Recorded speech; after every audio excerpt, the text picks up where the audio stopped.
Shalom keluarga damai. Bersyukur hari ini kita kembali merenungkan firman Tuhan melalui program Samas. Mari kita berdoa untuk memulainya. Tuhan, kami akan memulai renungan kami pada hari ini. Karena itu, tolonglah setiap kami dan berilah kami hikmat-Mu agar kami dapat memahami dan melakukannya dalam hidup keseharian kami. Dalam nama Tuhan Yesus, Sang Sumber Hikmat, kami berdoa dan memohon. Amin. Renungan kita hari ini kita dasari dari Roma 8 ayat 18 yang berbunyi demikian. Sebab aku yakin bahwa penderitaan zaman sekarang ini tidak dapat dibandingkan dengan kemuliaan yang akan dinyatakan kepada kita. Bacaan yang kedua dari Wahyu 21 ayat 4 berbunyi demikian. Dan ia akan menghapus segala air mata mereka, dan maut tidak akan ada lagi. Tidak akan ada lagi perkabungan atau ratap tangis atau duka cita, sebab segala sesuatu yang lama telah berlalu. Suatu hari saya ditanya oleh murid saya, Pak, kenapa sih belajar mata pelajaran bahasa Indonesia kok ada Tuhan-Tuhannya, katanya. Apa tidak cukup dalam pelajaran agama? Lalu saya tanya balik pada dia, apakah Tuhan yang menciptakan bahasa? Ya, katanya.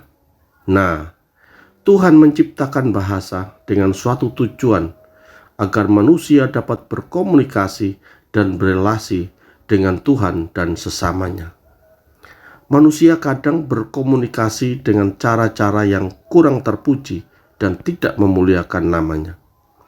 Itu sebabnya seorang murid Kristus selalu diingatkan agar menggunakan bahasa untuk memuliakan Dia. Mata pelajaran apapun kamu harus bertemu dengan Tuhan, karena Dialah yang menciptakan dengan suatu tujuan. Demikian kata saya. Sobat Samas yang terkasih, apa yang ditanyakan siswa saya tadi tak jauh beda dengan persepsi kita pada umumnya, bahwa seorang anak akan belajar tentang Tuhan ya saat di gereja atau saat pelajaran agama Kristen. Padahal seharusnya apapun yang mereka pelajari harus membawa mereka semakin mengagumi akan kedaulatan dan kemahaskuasaan Tuhan yang merancang kehidupan di dunia ini.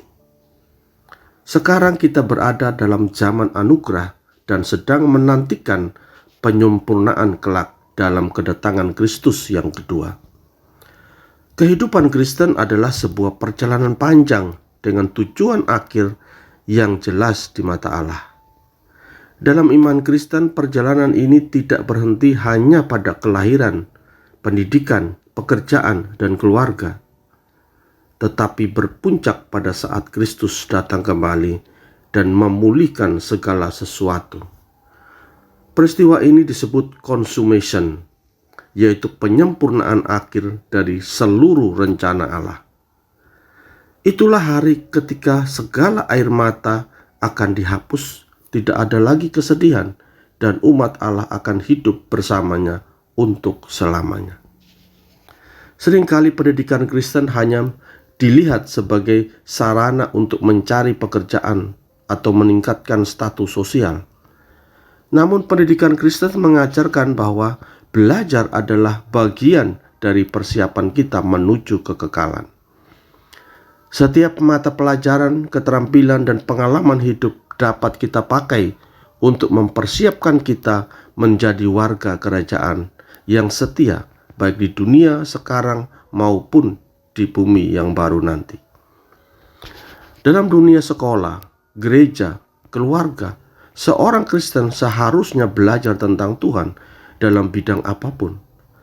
Ada perspektif Alkitabiah yang ditanamkan sehingga mereka belajar apapun harus berpusatkan Kristus. Bukankah belajar adalah juga ibadah? Tidak mengherankan jika Kristus selama 3 tahun pelayanannya lebih banyak mengajar sebagai seorang guru yang melatih hati dan mendidik akal pendengarnya. Ketika kita memahami consummation, cara kita memandang belajar akan berbeda. Kita tidak lagi terkotak-kotak, tetapi melihat belajar secara holistik. Sains, seni, bahasa, atau sejarah hanyalah secercah dari kebenaran penuh yang akan kita nikmati ketika Kristus memerintah dalam segala kemuliaan. Kesadaran akan penyempurnaan ini juga menolong kita hidup dengan harapan di tengah kesulitan. Saat kita mengalami kegagalan dalam belajar atau dalam hidup, kita diingatkan bahwa ini bukanlah akhir cerita. Allah sedang membentuk kita untuk masa depan yang kekal. Seperti yang dikatakan Rasul Paulus pada bacaan kita tadi, penderitaan zaman sekarang ini tidak dapat dibandingkan dengan kemuliaan yang akan dinyatakan kepada kita. Pengharapan akan consummation mendorong kita untuk hidup benar sekarang.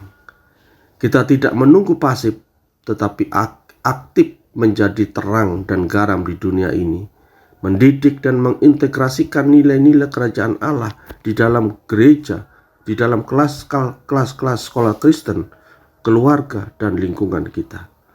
Mari kita belajar setiap hari dengan mata yang tertuju pada Kristus.